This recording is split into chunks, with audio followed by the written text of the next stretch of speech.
쌤입니다. 이번 시간은 여러분과 창기를 만나볼게요. 창기는 옛날 지도, 고지도를 한 장 가져왔습니다. 그런데 이 지도에 음료수를 쏟고 말았죠. 아이쿠, 자, 지도가 망가졌어요. 이때 창기는 누굴 만났냐? 김정호 형을 만났습니다. 김정호 형에게 도움을 요청합니다. 지도를 원래 상태로 만들어주세요. 과연 창기는 김정호 형의 도움으로 그 지도를 복원할 수 있을까요? 여러분과 함께 창기의 이야기를 읽어보면서 지도의 의미와 중요성을 알아볼게요.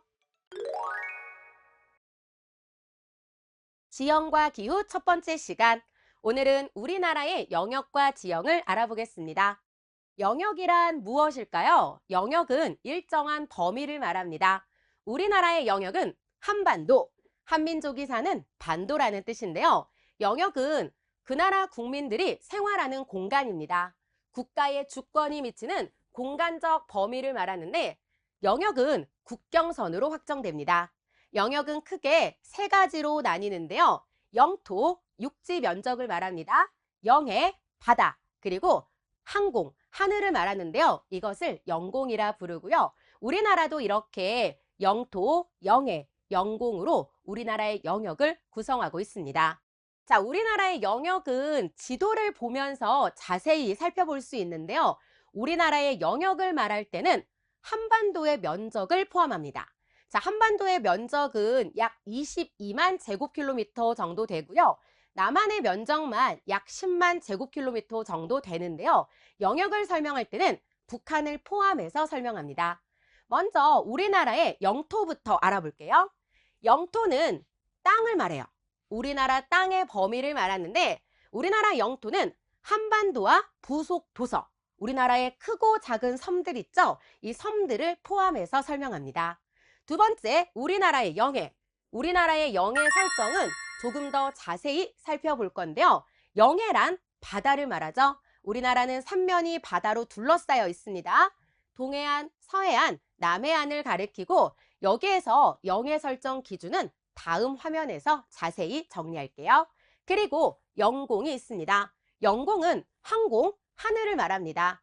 영토와 영해의 하늘의 범위를 말하는데 다른 나라가 우리나라 영공을 마음대로 지나다닐 수 없습니다. 우리나라 영공을 통과할 때는 우리나라의 허락을 받아야 하는데요. 우리나라 영역은 이렇게 영토, 영해, 영공으로 이루어져 있죠. 그리고 지도에 내용을 하나 더 추가했습니다. 바로 우리나라의 사극.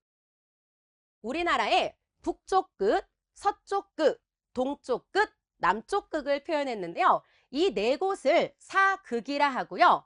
북쪽 끝, 서쪽 끝은 현재 북한입니다. 하지만 남쪽 끝과 동쪽 끝은 남한인데요. 동쪽 끝은 독도예요. 그리고 남쪽 끝으로 내려가면 제주도 아래에 마라도가 있는데요. 이렇게 우리나라 한반도의 영역을 확인했습니다.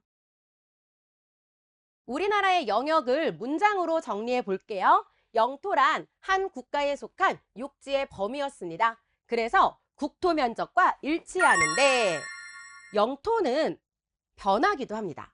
영토가 넓어지기도 하는데요. 예전에는 간척 사업을 실시했습니다.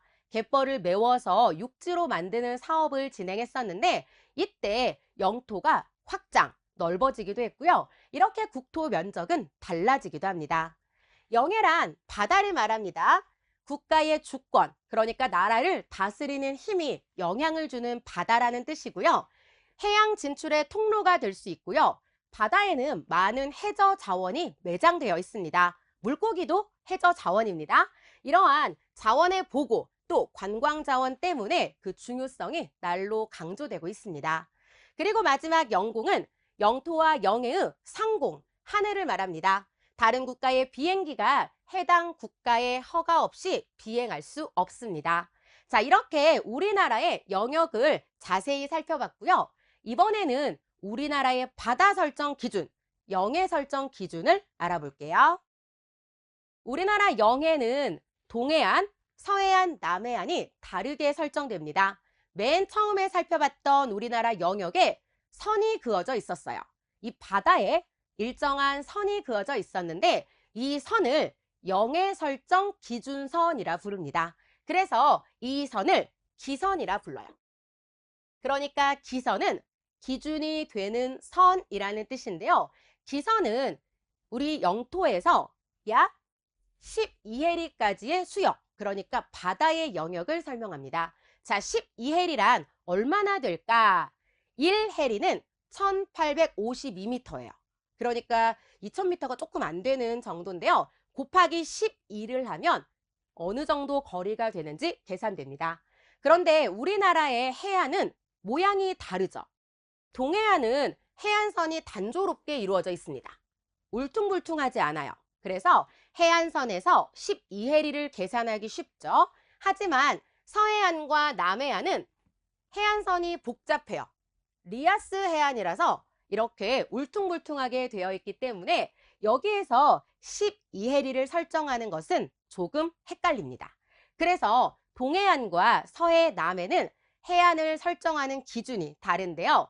일반적으로 최저조위선, 물이 다 빠져나간 썰물 때의 해안선을 기준으로 하는데 동해안은 이것을 통상기선이라 하고요. 이곳에서 12해리를 계산합니다.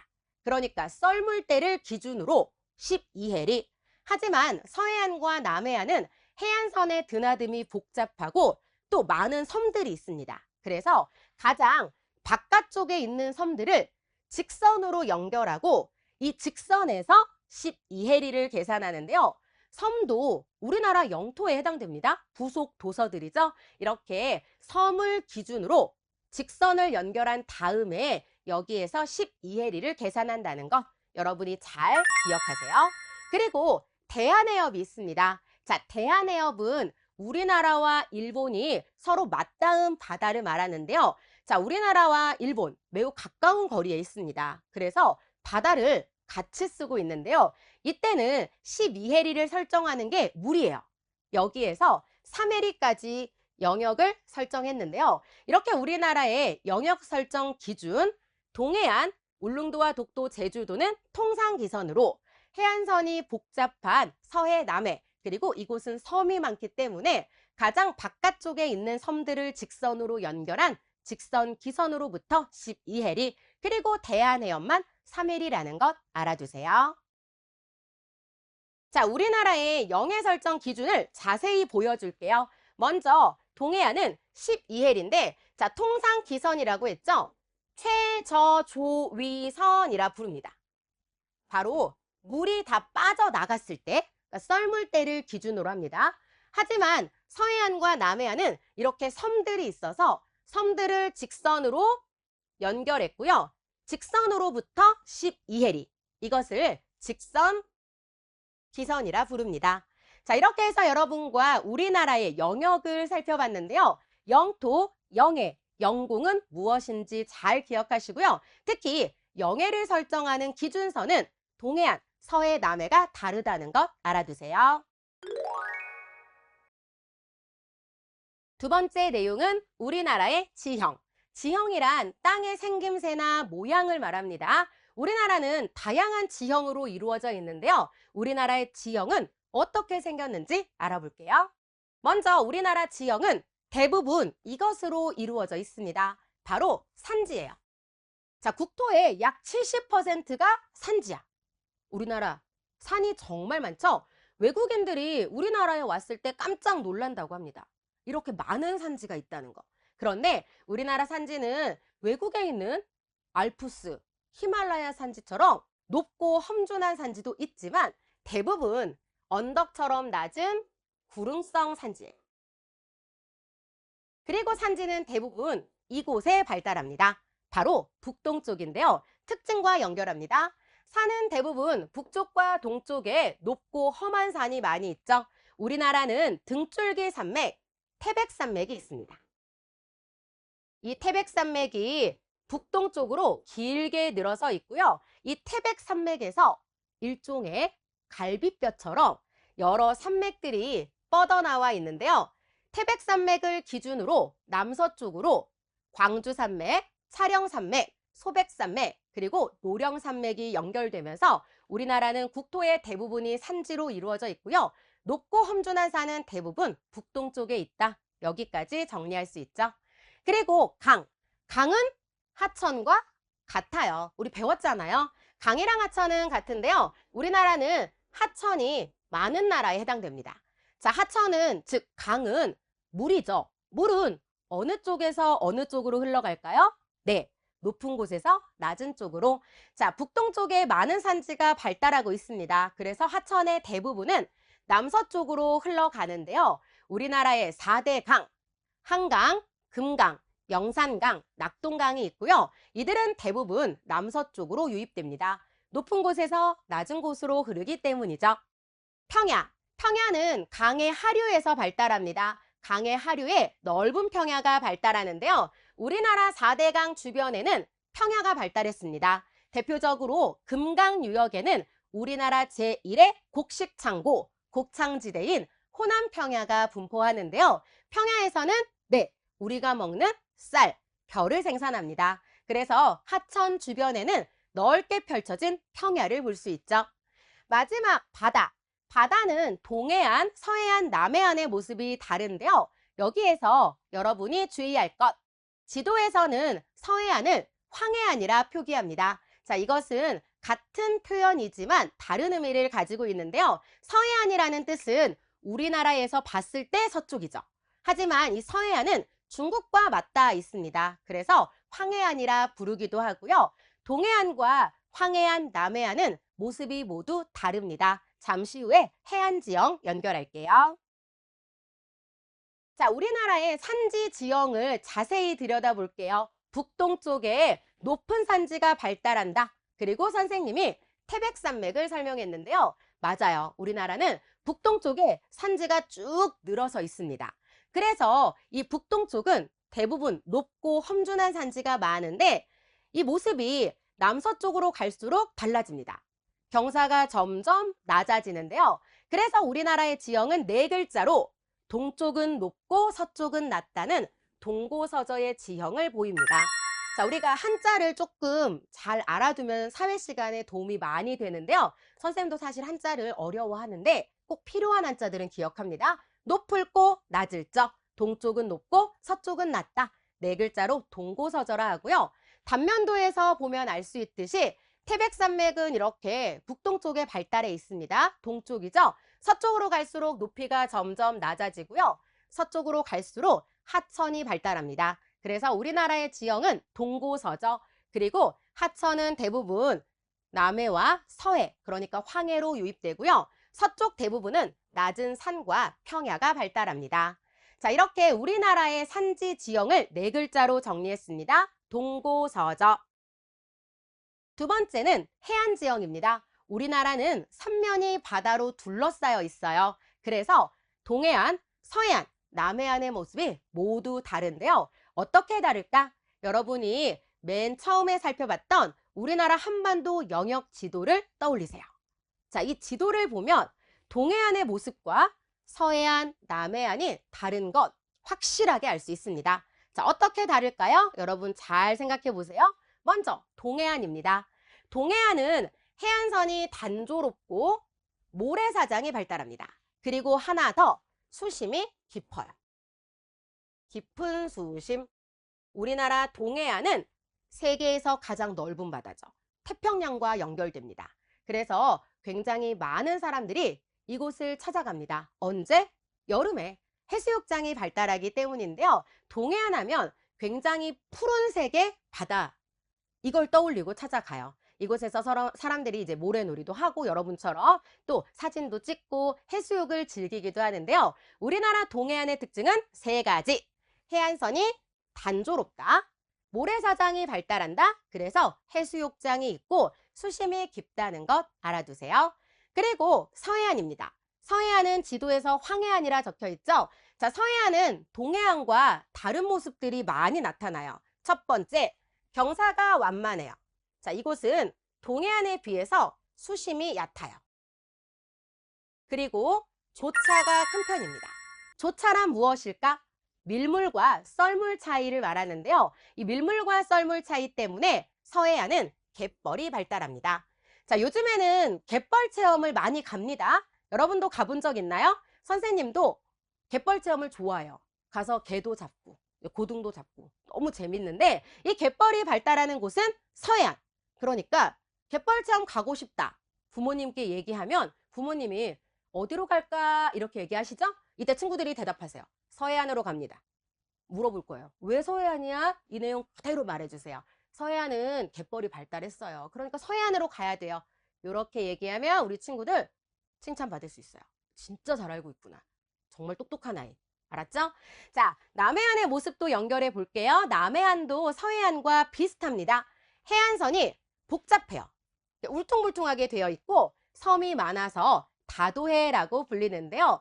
남해안은 수려한 자연 경관을 가지고 있습니다. 그래서 해상 국립공원으로 지정되어 있고요.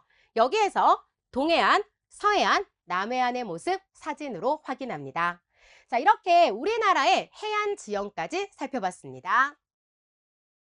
세 번째는 하천과 평야 함께 정리할게요. 왜냐하면 하천의 그 가장 아래쪽이라고 합니다. 하류 부근에는 이렇게 물의 속도가 느려지면서 많은 것들이 쌓이게 됩니다. 이것을 퇴적 작용이라 하는데요. 이 과정에서 하천의 하류 지역에는 넓은 평야가 발달합니다. 적혀 있죠?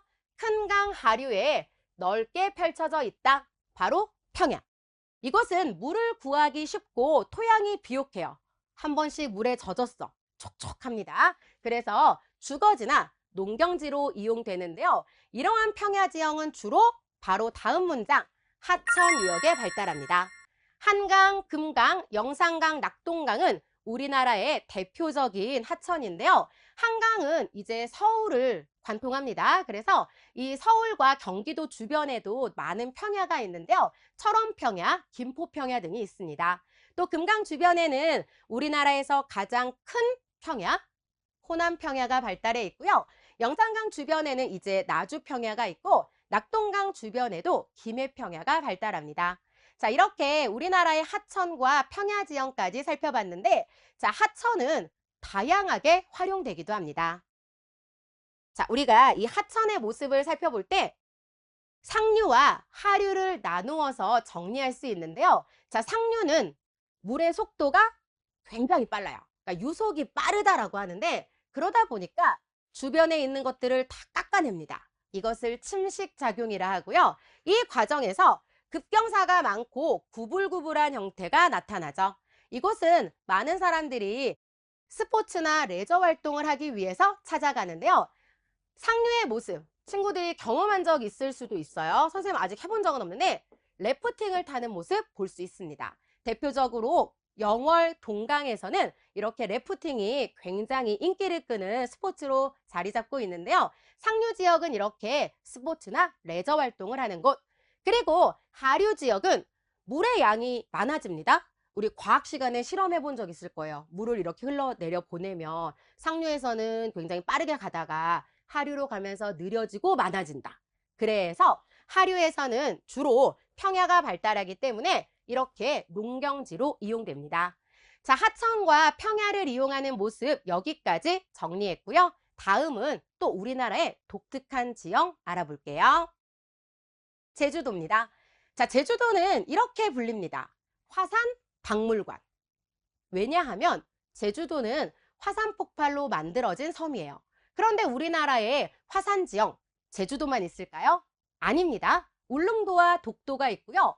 제주도, 울릉도, 독도 중에서 가장 먼저 만들어진 화산 지형은 제주도 아닙니다. 독도예요. 독도가 가장 먼저 만들어졌고요. 울릉도와 제주도가 만들어졌죠. 자, 제주도에는 다양한 화산 지형을 볼 수 있고요. 또 이 제주도는 여러 번 언론에 또 세계적으로 알려진 적이 있습니다. 이 세계 자연유산에도 등재되어 있기 때문인데요. 제주도의 화산 지형 살펴볼게요. 성산일출봉. 자, 성산일출봉 부모님 손에 끌려서 올라가 본 적 있을 거예요. 선생님도 그랬거든요. 자, 성산일출봉도 화산입니다. 이 얕은 바다에서 폭발한 화산인데요. 이 성산일출봉을 보면 가운데가 움푹 패여 있죠? 이곳을 화산이 폭발한 구멍이라고 해서 무엇? 화구호라고 부릅니다. 자, 그런데 성산일출봉은 화구호에 물은 없습니다. 한라산 백록담에는 이렇게 물이 고여 있는데요. 성산일출봉과 한라산은 대표적인 화산 지형입니다. 그리고 만장굴이라 불리는 용암동굴이 있는데요. 용암이 통과한 자리가 이렇게 동굴이 되었습니다. 그리고 바닷가에서 주상절리대를 볼 수 있는데요. 이 용암이 바다 쪽으로 떨어지면서 육각형의 형태로 쪼개지면서 굳어진 돌 기둥을 주상절리라 부르고요. 이 밖에도 오름이 있어요. 제주도에 가면 많은 사람들이 오름을 찾아가는데요. 오름은 우리말로 기생화산입니다. 그러니까 베이비 화산이에요. 그러니까 한라산과 성산일출봉은 조금 규모가 큰 화산이었다면 이 오름들은 큰 화산 곁에서 작게 형성된 화산인데요. 이렇게 제주도는 다양한 화산 지형을 볼 수 있습니다. 자, 이번 시간 여러분과 우리나라의 지형을 살펴봤는데요. 산지, 해안, 하천과 평야, 그리고 제주도의 화산 지형까지 사진과 모습을 연결해서 기억하세요. 친구들의 사회 지식을 업그레이드하는 시간 더 알아보기. 자, 오늘 친구들과 알아볼 내용은 배타적 경제 수역 EEZ입니다. 자, EEZ. 자, EEZ란 무엇이냐? 자, EEZ라는 말은 사실 초등학교 때는 배운 적 없습니다. 안 나왔는데 한 번도? 맞아요. 중학교 때 등장을 하는데요. 우리 땅, 독도 때문에 여러분이 알고 있어야 됩니다. 자, 우리나라가 이 독도 문제로 이 나라와 사이가 나빠지고 있어. 누구죠? 일본입니다. 자, 일본이 우리나라 독도를 계속 자기네 땅이라고 우기지만 독도는 우리 땅. 확실하죠? 자, 이 독도 때문에 오늘 배타적 경제 수역을 설명하려 하는데요. 배타적 경제 수역이란 무엇일까? 세계 여러 나라는 해양 자원, 그러니까 바다에 있는 자원을 더 많이 확보하기 위해서 경쟁을 벌입니다. 1994년에는 해양법에 관한 국제연합 협약이 발표됐는데요. 이 내용에 따라서 모든 나라는 배타적 경제 수역을 설정할 수 있게 되었습니다. 자, 이 배타적 경제 수역이란 무엇이냐? 영역 모식도를 보면 영토, 영공, 영해가 표시되어 있는데요. 영해는 12해리까지죠. 그런데 영해에서 조금 더 갑니다. 즉 200해리 정도를 가면 영해를 뺀 나머지 영역만 배타적 경제 수역이라 부르고요. 이 땅에서는, 이 바다에서는 우리나라가 어업 활동을 자유롭게 할 수 있고 자원을 탐사하는 것도 가능하다는 뜻입니다. 자, 그렇다면 다른 나라 선박이 올 수 있냐? 없습니다. 통행은 할 수 있지만 여기에서 자원을 탐사하거나 고기잡이를 할 수는 없는데요. 자, 이러한 배타적 경제 수역 조금 더 자세히 알아볼게요. 배타적 경제 수역은 영해 기선으로부터 200해리까지입니다. 그러니까 영해보다 훨씬 더 넓은 범위고요. 여기에서 영해는 12해리잖아요. 12해리를 제외한 수역이에요. 앞서 살펴봤던 모식도를 기억하세요. 이곳에서는 자원 탐사, 개발, 보존에 관한 경제적 권리를 우리가 지니고 있는데요. 수산자원, 광물자원, 에너지자원 등 해양 자원을 탐사하고 개발할 수 있습니다. 하지만 이곳은 국가의 영역에는 포함되지 않기 때문에 외국 선박의 이동은 자유롭죠. 자, 우리나라의 배타적 경제 수역, 독도가 이제 관련된 곳입니다. 독도는 우리나라 영해잖아요. 그래서 독도에서 조금 더 넓은 범위가 이 배타적 경제 수역으로 설정되어 있는데 여기에서 친구들의 궁금증이 생기죠. 그렇다면 우리나라도 배타적 경제 수역을 설정하는데 일본, 중국도 이 배타적 경제 수역을 설정하고 있잖아요. 겹치면 어떡할까? 네, 겹치는 문제 이렇게 해결합니다. 자, 우리나라와 일본은 고기잡이를 합니다. 동해 바다에서. 일본은 또 섬나라잖아요. 이 고기잡이가 굉장히 중요한 산업 중 하나인데, 자, 우리나라와 일본은 동해를 같이 쓰고 있습니다. 그러다 보니까 충돌하는 경우가 생기는데, 이러한 충돌을 막기 위해서 한일 어업 협정이라고 하는 것을 체결했어요. 다시 말해 약속을 정했다는 뜻이고요. 독도는 우리 영역이기 때문에 일본이 함부로 자원을 탐사하거나 또 여러 가지 고기잡이에 관련된 수산 자원에 관한 어업 활동은 할 수 없지만 이 배타적 경제 수역 안에서 어업 협정이 이루어진 곳에서는 바로 이곳이죠. 한일 중간 수역에서는 공동으로 어업 활동이 가능하다는 것 알아두세요. 자, 이렇게 해서 여러분과 우리나라 영해를 공부했는데 이 영해 중에서 오늘은 배타적 경제 수역을 추가했습니다. 오늘의 퀴즈 시작합니다. 공부한 내용을 그때그때 확인해야 합니다. 오늘은 우리나라의 영역과 모습을 살펴봤는데요. 첫 번째 문제. 국가의 이것은 영토, 영해, 영공으로 이루어져 있다.